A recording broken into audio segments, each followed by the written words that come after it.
Mazuma Boxing back with another video. Alright guys, so if you've been following me lately, then you would know that I posted a video saying the comments that Keith Thurman had against Kell Brook.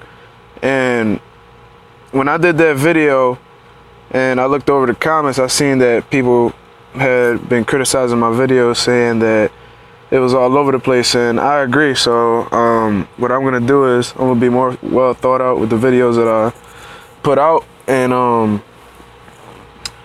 just stick to the script. All right, so on Boxing Scene, I saw an article that had been made when they had asked Keith Thurman a question about Kell Brook, who is the IBF champion at 147 right now. You know, Kell Brook had been the one to beat Shawn Porter majority decision. You know, I thought it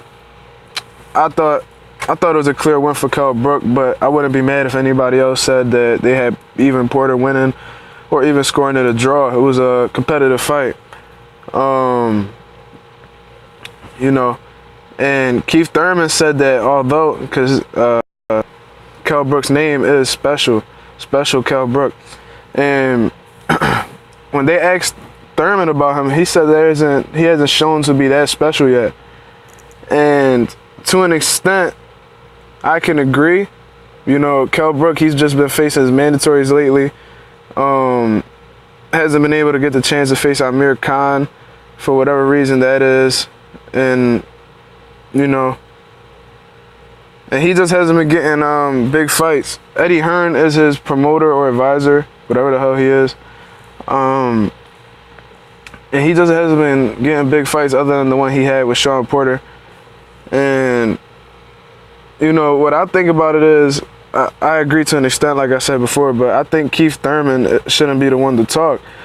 Keith Thurman has fought solid competition. You know, he fought Luis Collazo. Although a lot of people say that he's over the hill, the guy is a veteran, and, you know, he may have some tricks up his sleeve. And he actually did when he hurt Thurman with that body shot.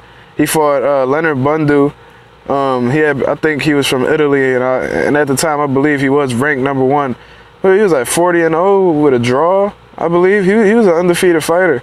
But he wasn't that acknowledged. He wasn't acknowledged much in the States because I guess he had never fought over here. Thurman clearly outboxed him, dropped him in the first round, I believe. Then after that, he just showed his boxing ability.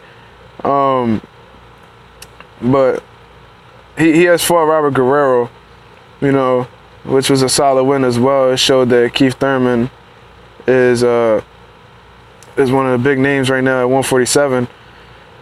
So he has proven some things, but at the same time, you know, Robert Guerrero had been coming off of that loss against Floyd Mayweather. You know, not to discredit any of his wins, but he hasn't really proved much himself. Kell Brook does have the more. I mean, when you're talking about the opponents you have faced, I would have to give it to Keith Thurman because, like, the competition he has fought is more solid than the opposition that Kell Brook has faced. But Kell Brook's one fighter alone, which is the one fighter that he had faced, Shawn Porter, alone is better than all of the fighters that Keith Thurman has faced. Although Keith Thurman is going to face Shawn Porter June 25th, you know, so that's what I think about it. I think Keith Thurman, you know, he's just talking, and the guy hasn't really hasn't fought that much solid opposition as well. So I don't know why he would be the one to talk. I think a lot of fighters at 147 have yet to prove themselves. You know, Amir Khan, you know, he just got put to sleep. My man took a nap. Going back to 147, you know, he hasn't had that many fights at 147 either. He fought Chris Algieri, I think Devin Alexander at 147. I mean, Devin Alexander is a good name, but as of right now, he's not doing so well. Lost to Aaron Martinez and so on. Danny Garcia fought Robert Guerrero, but I think Robert Guerrero isn't the same fighter as he used to be. He fought Paulie Malignaggi. You know, Paulie Malignaggi hasn't been like that. He hasn't been himself for a long time. Earl Spence looking for a big fight. Beat Chris Van Heerden, who was a champion in South Africa. Just beat Chris Algieri, the one that Amir Khan faced recently. And yeah, I think a lot of these fighters have a lot to prove. So it's not only that Keith Thurman shouldn't be the one talking. I think a lot of fighters at 147 should not be talking because a lot of them haven't faced solid opposition as much as like a Floyd Mayweather and Manny Pacquiao. And it's not necessarily their fault because all of the business things, a lot of things going wrong with business right now.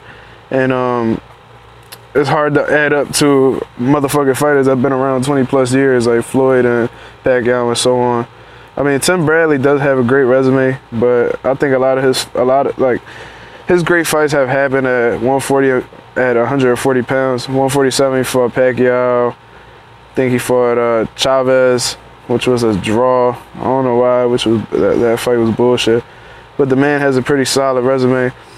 Other than that, I don't see a lot of people having a solid resume. Danny has a solid resume, but that's just at 140. But, you know, I'm just rambling right now. So yeah, what do you guys think about this? Do you think Kell Brook is an actual, like, do you think that he's not what people make it seem?